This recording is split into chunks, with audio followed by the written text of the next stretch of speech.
Hey, welcome to another edition of Vegas Bad Boys of Podcasting. I'm DJ Impact. We got Sin City, Steve, and Simon Street. That's right, no Matt Michaels tonight. He decided that he wanted to ditch class today. So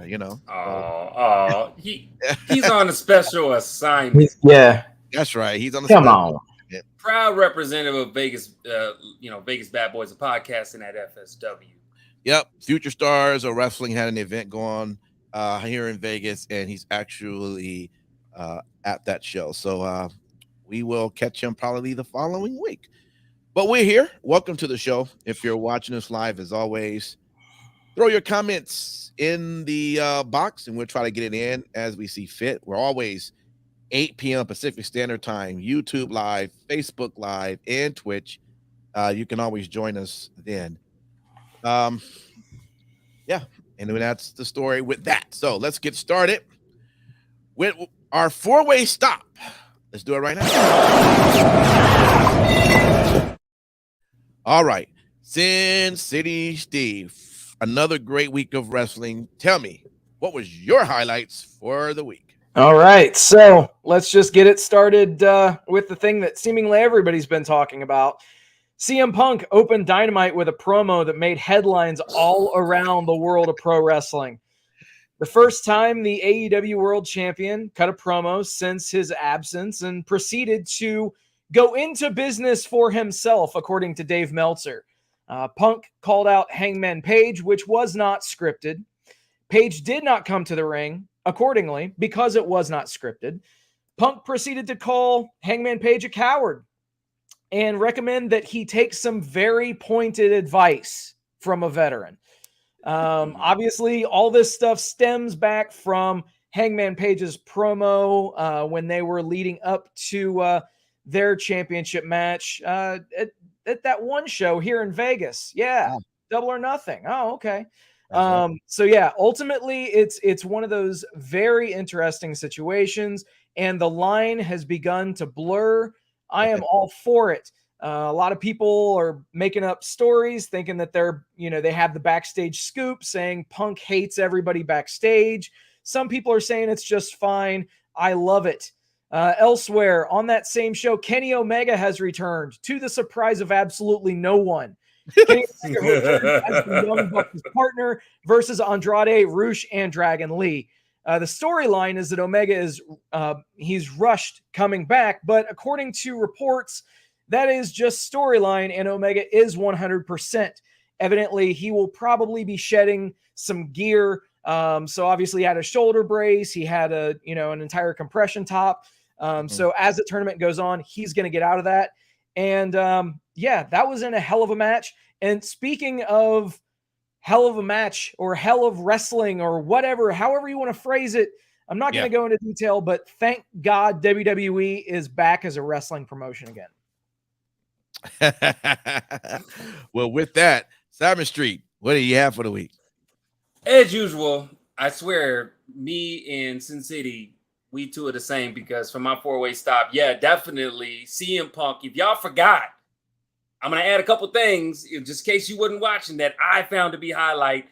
Pearls of pipe bomb wisdom was being dropped, such as things as you're not the only John I'm going to beat in Chicago, and you're not even there, or that you're not even the third best guy in your group, and you seem to have a habit of doing that. Shots. And then they play your boy John Moxley coming out. He says, I'm not done yet. Punk begins to do, is it Snow Angels or Snow Ring Angels? Is this Ring Snow Angels? I don't know. He was doing that shit. Total disrespect. Love the build up on it. Moxley got out. He was kind of dropping some shit too, a little bit. Talking about these titles don't mean shit. I thought it was cool. But other than that, man, Raw, Drew McIntyre, Kevin Owens, sheer delight. Oh my gosh. Love what KO's bringing to the stage. This week, everybody's lighting fire into Drew McIntyre's ass. Everybody is. Tick tock. Speaking of which, really appreciate what's happening with Karrion Kross and these small little ludes in there talking about you were the chosen one. That promo that was on SmackDown was fire as well, on point. NXT 2.0 Heatwave, Tony D'Angelo defeats Santos Escobar. What? And did you see how one of the members, I forget which one it was, because I was already on top of my tippy toes. They were using that rubber crowbar for a second. I thought somebody was going to get hit in the face real hard, and it actually did happen. And then last but not least, Toxic Attraction on SmackDown. Pretty freaking awesome. Pretty freaking awesome. So it's just some standouts as far as what I was, my four-way stop. No doubt, man. Good stuff. Good stuff. Boy, so I won't go too much into it, but I always highlight what was the highlight of my of the show for me of this week, and definitely it was the KO and Drew McIntyre. That confrontation was absolutely on fire. Of course, Drew saying I have a back injury because I've been carrying the load of this company on my back. Woo, man. Okay, I like that. But other just great moments that I have to call out for Impact. They've doing great stuff as always. They had a 6-way elimination match for the #1 contenders match, and without going through all the different names, Eddie Edwards ended up being the one who's going to fight Josh Alexander for the title. I think that's going to be great. Boy, I love Josh Alexander, but this could be a good thing if Eddie Edwards probably gets this title to be a part of Honor No More. This could be huge for the group. I'm not sure they're ready to pull that lever, but we'll see what happens. They also had another 4-way match that they had with Black Taurus, Loretto Kid, this guy, man, Ray Horace, and Trey Miguel. Another great match to call out on there. Couple of things that was great and funny also on Raw. We had the photo of Ezekiel's family members. I had to get a good line for that. Hey, another person jumping over the barriers, getting beat down. I'm loving that. And of course, they did another thing in the background as Drew was walking. Somehow a trash can is being extinguished. What's going on in the back? So I'm liking everything that I see there. You mentioned the Tony D'Angelo match. That was also great. But also shout out, hey, Giovanni Vinci, Carmelo Hayes, great match as well. Giovanni, I'm telling you, man, the moves he was doing with hopping off the top rope onto the other rope, it's just, whoa. Guy is on fire. I'm liking everything about what I'm seeing with his character on that. So I'll stop that right there. All right. Let's get into our 2 sweet for the week.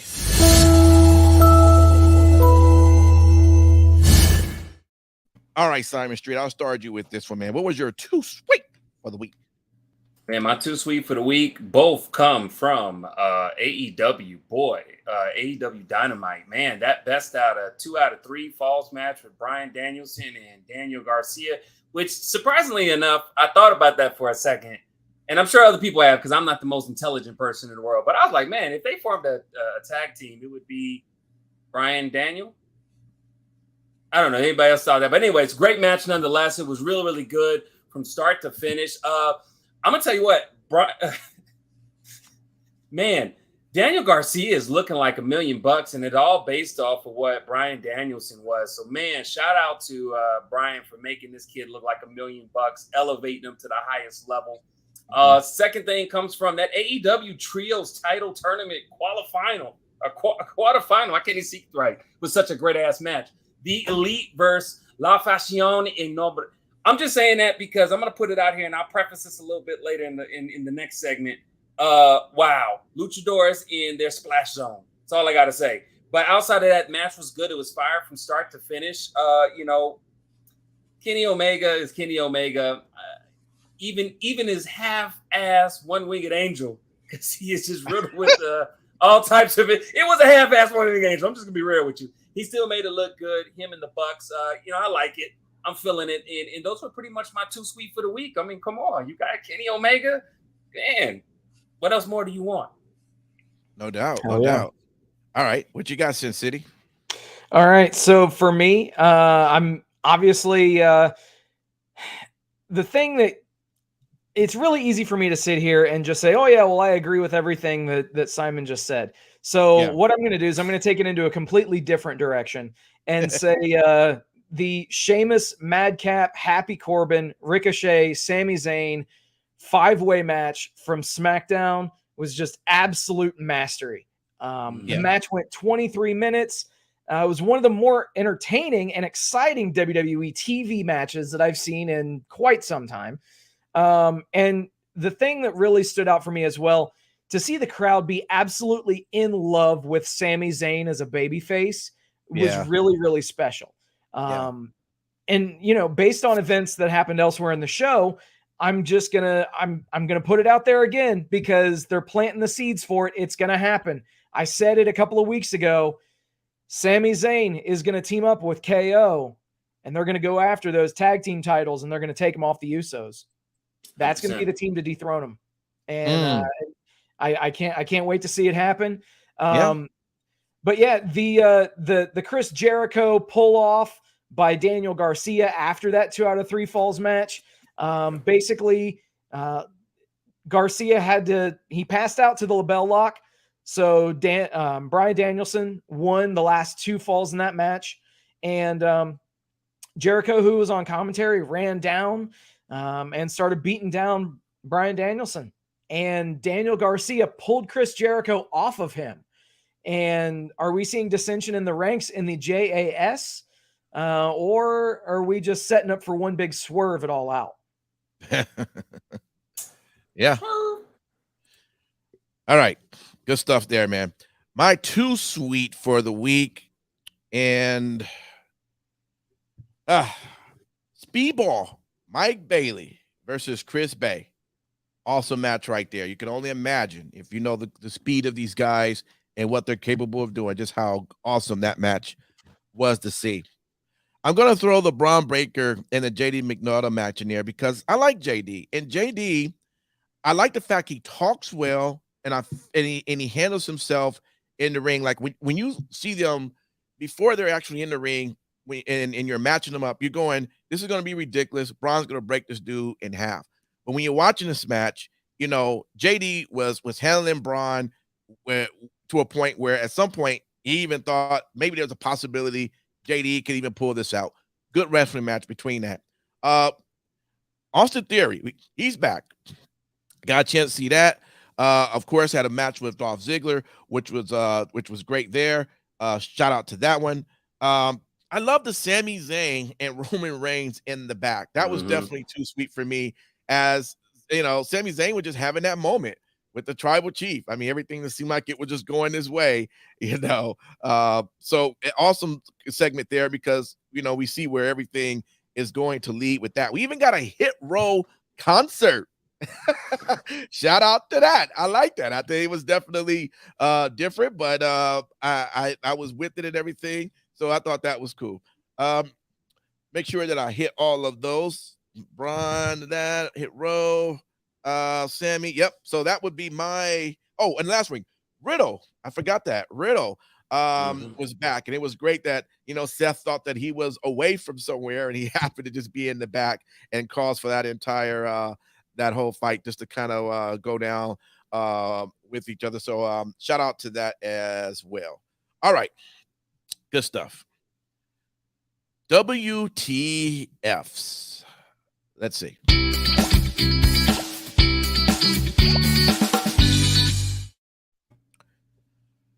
So I don't have a lot of WTFs this week. I was a little confused. I didn't know, and my bad, it's just me. I didn't know CM Punk was now, I didn't know he was the heel. He's not. Huh? He's not. See, that's what I thought. So I was confused because I'm like, what was this whole thing, how it started off? And it was interesting that you said out of the internet was going crazy because I didn't know that the internet was under fire under all this, because when I'm listening to him saying all this, I'm like, everything he's saying are just heel turns. I'm like, what did I miss? I thought he was the good guy. I thought we are the cheering him. We happy to see him. So yeah, that was definitely a WTF because it definitely confused everything that I was hearing. And although there was definitely some shots being fired, it doesn't make sense why they were fired if that's not where he's supposed to be. So that was definitely just a WTF. Another thing is it just seemed like every match, and this is the terms of Dynamite, every match it seemed like I was watching seemed like it all ended with somebody turning or on someone at the end or someone coming in to fight someone to get involved. Even the last match with the Omega, what was that happened at the very end? It happened like 5 seconds before the camera turned off. Someone jumped somebody. And it was just constant every match. It was just almost the same theme going on. There was nothing really different. So I don't know.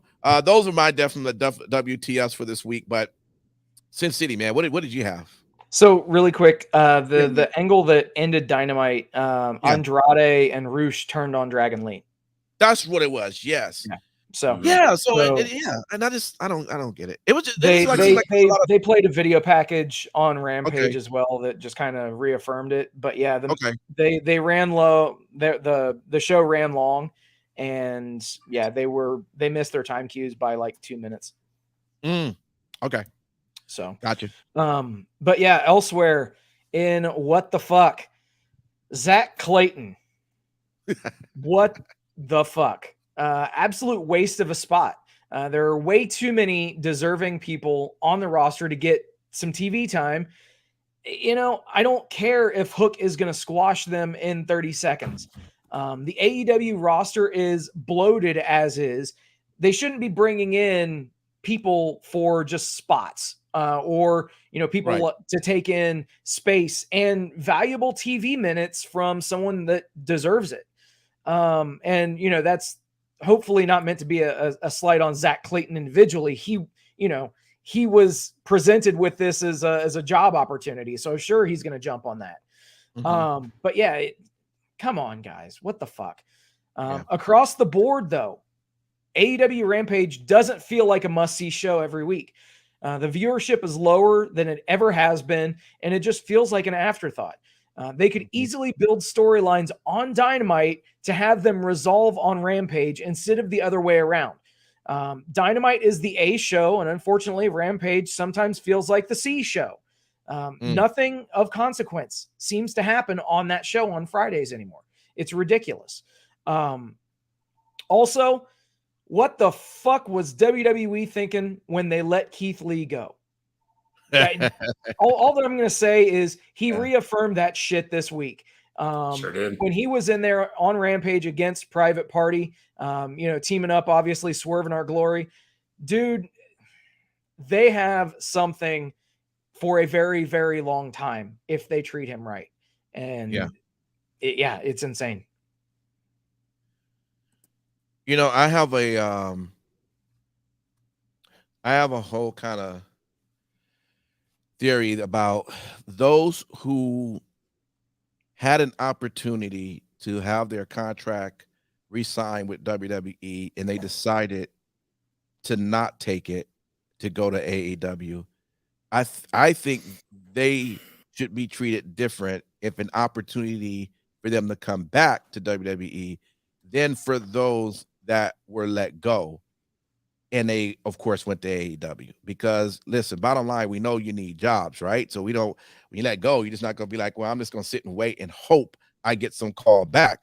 So I get that. And so for both Swerve and Keith Lee, I hope at some point I'm just being honest for myself, make it back over to WWE. I don't necessarily feel that same way for like Adam Cole though. As much as a fan I am for him, he had an opportunity to stay and he didn't want to.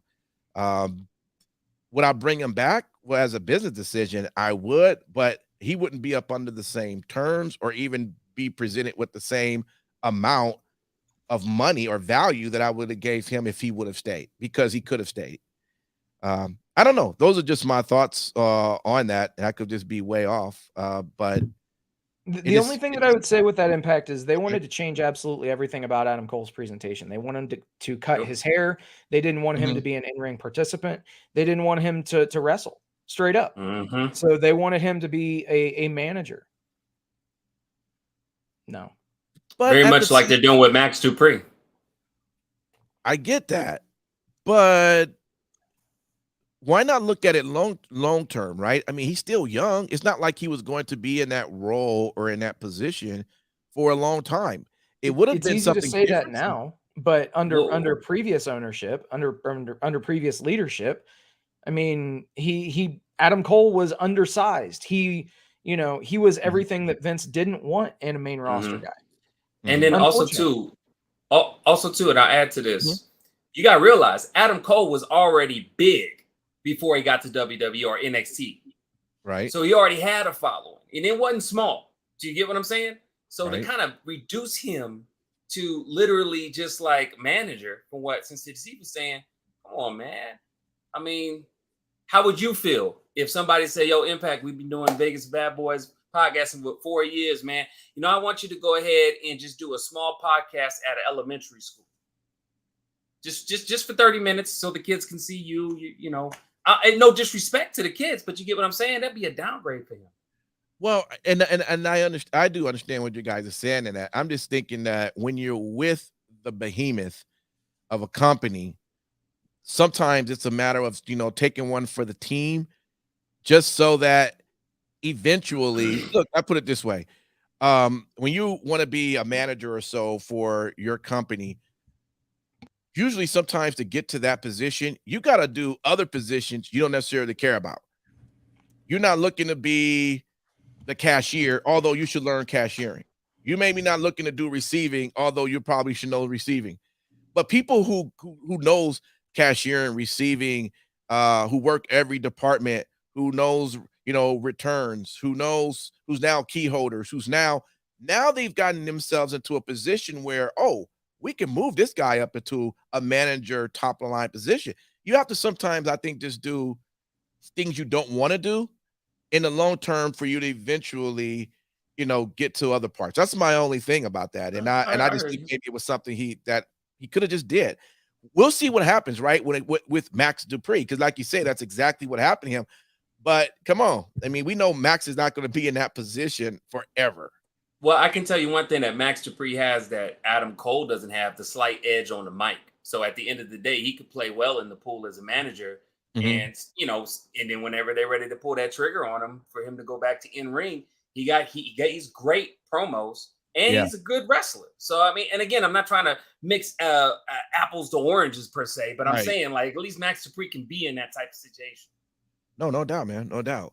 All right, good stuff. Let me go over to you, Simon. What are your WTFs that you had for this week?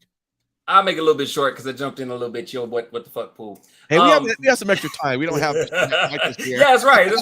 You're right. Yeah. Kind of getting back to it. Luchador splash area. I saw like just a little bit of too much of that. I mentioned a little bit earlier with the match that went on with the trios tournament. You had your boy, was holding up Omega on outs, and you could tell they were preparing something because they moved the guardrail forward. I don't think that Dragon Lee quite realized that maybe he lost some weight. I don't know. But when he flew, it literally clothesline. You met your target, but the problem is that you still kept going. Hit like two people. It looked pretty bad at first, but when I watched it back, I was like, shit. Okay, over to the next what the fuck. NXT Heatwave, Santos Escobar, and Tony D'Angelo.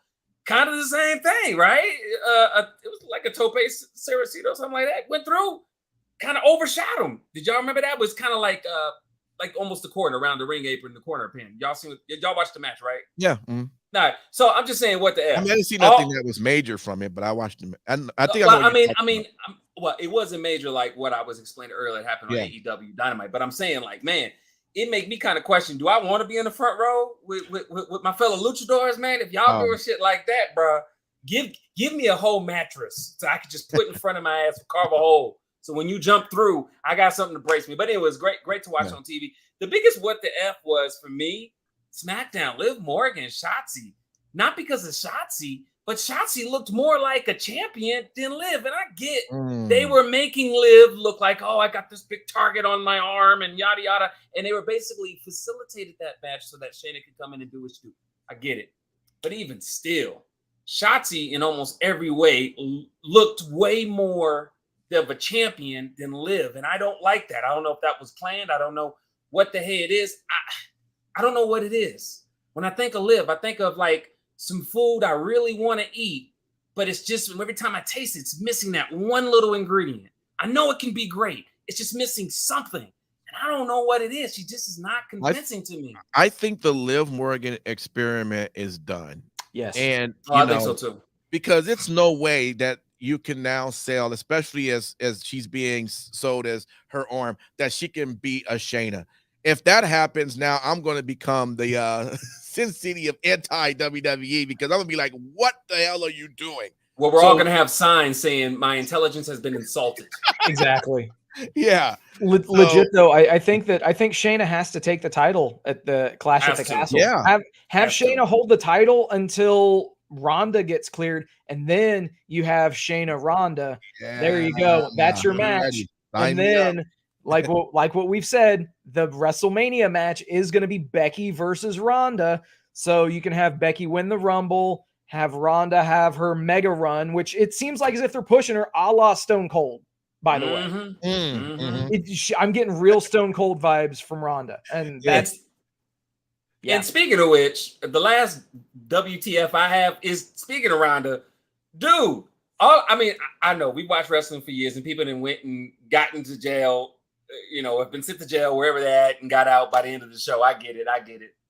But how they presented it was she was released off her own reconnaissance. It wasn't even like 40 minutes after the fact. And I was like, look. Adam didn't press charges. Of course not. Because they need the ratings. But then my question is what was her own reconnaissance? And it was funny though, because all right. I made a comment. I was joking, but then I thought about it. I was like, well, she's a mom and she may still be like having to feed her child. Maybe that was her own reconnaissance. Like, I gotta feed the child. If I've done nothing wrong, you can't hold me, book me. And trust me, what I said publicly was a little bit more in depth. I'm wondering what's a reconnaissance, because I'm a black man. If I get arrested, I want some reconnaissance so I can get out in less than an hour, because I got shit to do. But that was my WTF. Okay. Good stuff. All right, let's move on to what we are looking out for. Here we go.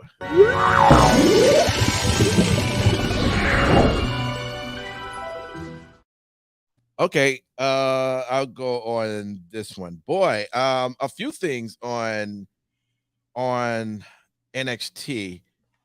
I am definitely look out for the Tiffany Stratton and Wendy Choo match. They really have been building that matchup pretty well, and I'm really excited to see how that one's going to come. I'm not too familiar, my bad, fellas. I'm not too familiar with Gallus. I guess they made their debut in NXT, but they're going straight for Briggs and Jensen's titles. So that seemed like that might be interesting. It'll be good for me to see what these guys are about. So I'm looking forward to that. Again, for Impact Wrestling, it's now set for Bound for Glory. Now that's Impact's big pay-per-view. Now it won't be all the way till October. It's a long ways, but now we at least know it's going to be Josh and Eddie Edwards. I talked about it earlier. I think it's going to be a great match. Those are really good two competitors. And although I would love for Josh to keep it, I think it could be good for Eddie to grab it and to build more on the Honor No More thing, which I think they've been doing a really good thing. Clash at the Castle, man. The Roman and Drew match. I mean, the way that Drew has just been having the spotlight with his promos. I mean, it's going to be a great match, despite the fact we know Roman's going to come out on top. It's not going to look easy. Oh, I'm getting a look like, is he? I tell you this, as dope as he looked on Friday night, it was so weird. He did look a little weak without his cousins and having his wise man with him. Still, he looked strong. Don't get me wrong, but we're so used to seeing the crew that when he didn't have him behind him, it was like, oh man, like something's missing. So I don't know. I'm still gonna say though, Roman's gonna pull that out. The last thing, going back to NXT, and I'm sorry I'm jumping around. I'm not too familiar with the super diva Quincy Elliott, but apparently, should this be someone I should be excited about? I saw a fan that actually had a sign at the show, and I'm like, how did they have that sign? Like they knew that video was gonna play or what? But that's what made me think maybe he's someone that I'm not familiar with, that people are familiar. So I'm interested to see where all this is going to go. But I don't know. Sin City Steve, what are you looking out for?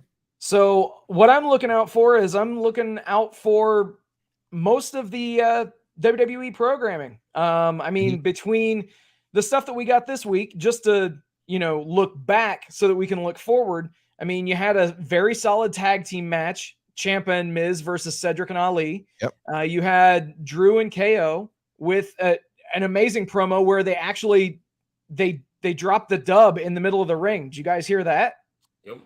They actually said wrestling. They did. Mm-hmm. They dropped the dub in the ring. I couldn't believe it. Then you had, Styles Lashley, US title. I mean, hell, even Ziggler and Theory rolling around doing amateur stuff.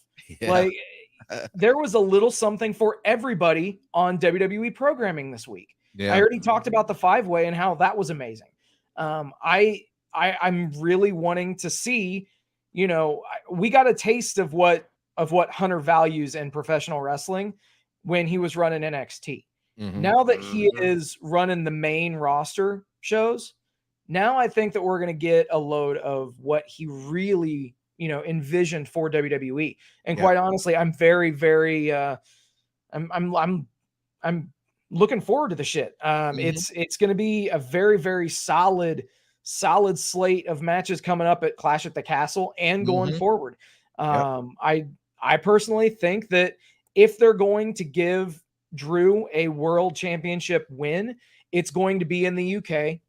It's going to be someplace that they know that they're going to cheer him. And you said it yourself just now.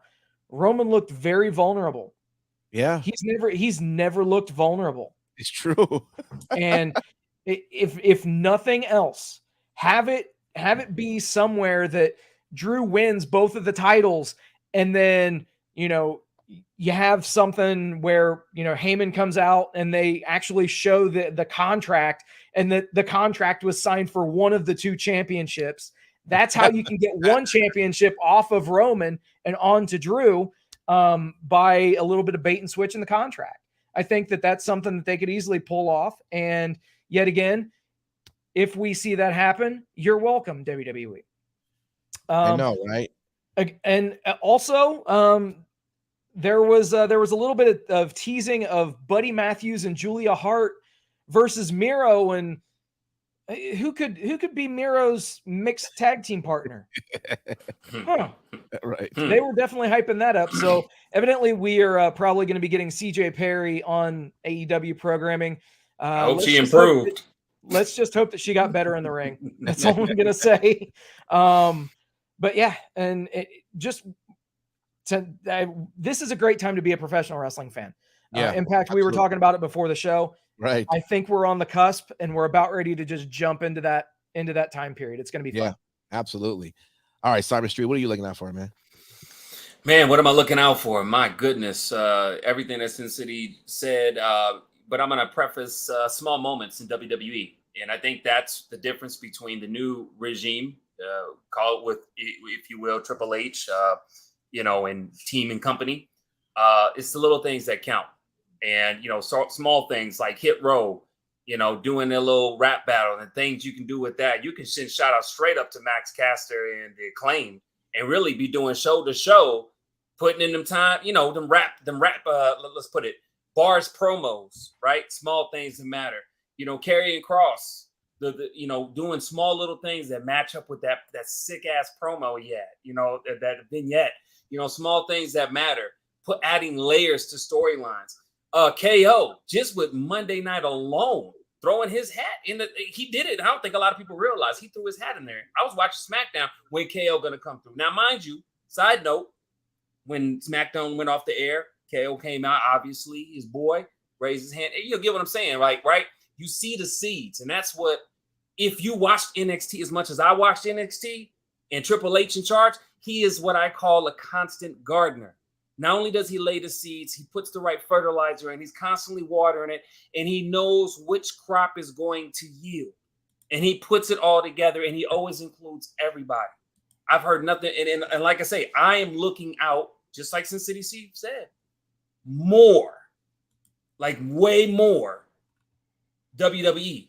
they got me feeling like I was like 15 years old back in the day, excited to watch wrestling on the day it comes out. Like I felt back when I was 15, WCW versus Monday Night Raw Wars. So, I mean, I don't know. Maybe it's just fan service for us that's 30 plus. But I got to tell you right now, man, there's lots of good shit to watch with wrestling. It's not just WWE. I feel like WWE coming up has got AEW upon trying to cross them T's, dot them I's, come out the box with shit. Now, I ain't got access, but I got Impact. And when I mean Impact, I mean DJ Impact. And everything he said thus far, I've gone back and looked at it, and they've been on fire. They've been consistent. Impact is they're doing great stuff. I won't lie.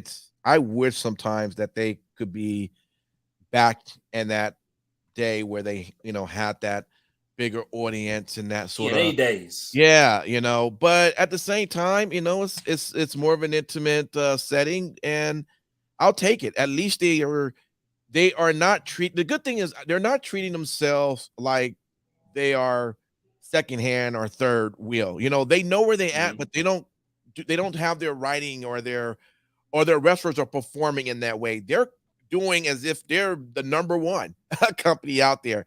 And I think doing that it says a lot, it makes it for those that are able to watch it and keep up with it. It makes them excited and entertainment to want to continue. Listen, I don't order many shows on Fight TV at all, but the majority of the ones that I have ordered, and there's been 3 this year, they've been Impact Wrestling, and they've been really great. Just being able to watch them, you know what I mean, and see what they do. So and Bound for Glory, I most likely will order that one too, just because I like what they're doing. But I'll say this, and I'll leave it there.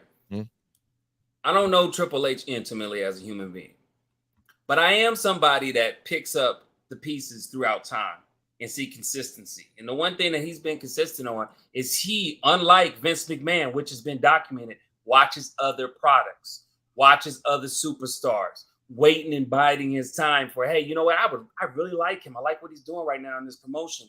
Man, if he ever's come up a contract, I'm going to go ahead and put it out there. This is stuff that business 101 maybe might not be people, but opportunities. Do you see what I'm saying? Because when 1,000 doors open, 200,000 more open. Do you see what I'm saying? And I'm telling you, that's what I'm looking forward to. One last thing I'll say, and then we'll move over to our last segment. One of the things I used to say back when, and you guys maybe remember this, when Jade first popped up on AEW, I would just always say, Triple H is just keeping his eye on her. Now, I know that we've talked about just how green that he looks, although she's gotten a lot better than what it was when she first started. Still, there's some work to be done, but I think where Triple H may do a lot better, because if he was a grabber first, she's going to NXT. She's not coming straight up to, yeah. And I think when she really gets the work that they have her doing in NXT, she's going to be that dominant type of star that we was hoping we really could see in AEW. That's just how I feel about that. I've always just felt, at least with anybody out of all the roster of stars, she might be the one he just kind of, I'm just going to kind of wait till she gets her season through AEW, and then I'll grab her, throw her in NXT, and then make her a star. Shit. Look what Triple H did to Mandy Rose. Let's be real. Let's call a spade a spade. Her ass looked pretty impressive versus Zoe Starks in the last couple of matches. Now, she's not top of the scale like we would like, but compared to what she was like 2 years ago, let's be real. Yeah. Carmella need to go back over to NXT. I'll leave it there at that one. All right, here we go. Best in Show.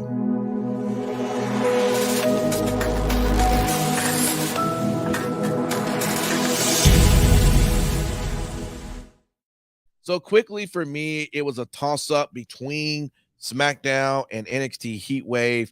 I'm going to give the edge to NXT.